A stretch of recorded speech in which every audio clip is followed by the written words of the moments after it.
Now that we're comfortable with our navigation, let's go to step 2, design your space. As I said earlier, this is where we're going to choose our wall color and our floor color. And just because it's step number 2 doesn't mean that you can't come back at any time and change these features. I find it easier to go to Switch View and drop down inside my gallery. Here I am looking at some of my walls. On the left-hand side under Colors, select your wall color. So I'm going to single click on this.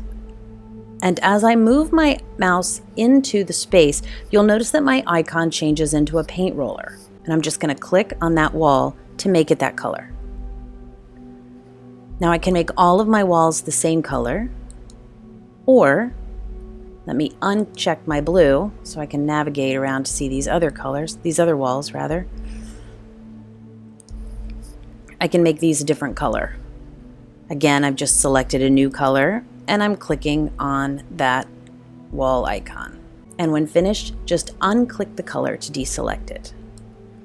All right, now let's take a look at our floors. You can make your floors any color you want, but you also have these textures. And I should mention that these textures can also be placed on the walls. I'm just going to select the floor color that I want. And then again, click on my floor. Now I'll switch my view so I can see it from the upper areas here and navigate around. And this is how you can change the color of your walls.